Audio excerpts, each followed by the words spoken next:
అడుగుతా ఉన్నా, ఈ గ్రామంలో ఈ ఘటన జరుగుతా ఉంది అని చెప్పి మీకు ఫోన్లు వచ్చినాయి. ఫోన్లు వచ్చిన తర్వాత ఎస్ఐ వచ్చినాడు, కానిస్టేబుల్ సమక్షంలో జరుగుతా ఉన్న విషయాలు చూశాడు. చూసిన తర్వాత కూడా ఎందుకు అడిషనల్ ఫోర్సు ఈ గ్రామానికి రాలేదు? నా మొట్టమొదటి ప్రశ్న, ఎందుకు రాలేదు? తర్వాత ఎస్ఐ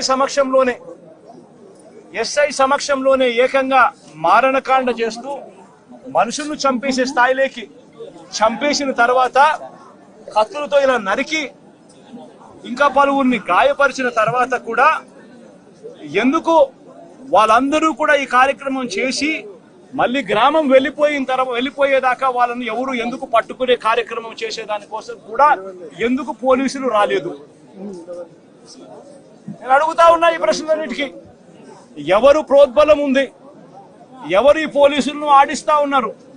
ఏకంగా ఎస్పీ, ఏకంగా సిఐ, ఏకంగా డిఎస్పీలు ఏ ఒక్కరు కూడా అడిషనల్ ఫోర్సును పంపించుకోకుండా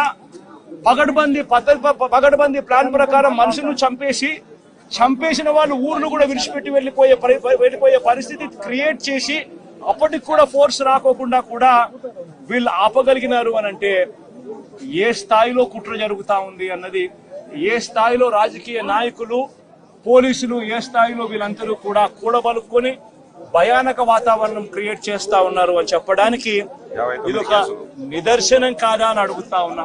నిజంగా లా అండ్ ఆర్డర్ ఉందా అని అడుగుతా ఉన్నా. ఈ రాష్ట్రంలో ఈ ఒక్క ఘటనే కాదు, ఈ రాష్ట్రంలో జరుగుతా ఉన్న ప్రతి ఘటన ఇదే మాదిరిగా ఉంది. మనం వినుకొండకు నేను వెళ్ళా, నడి రోడ్డు మీద రఫీ అనే పిల్లోడిని నడి రోడ్డు మీద నరికారు. రఫీ అనే పిల్లోడిని నరికారు. ఇలాంటి ఘటనలన్నీ కూడా రాష్ట్రంలో చాలా జరిగాయి. దాదాపుగా 30కి పైగా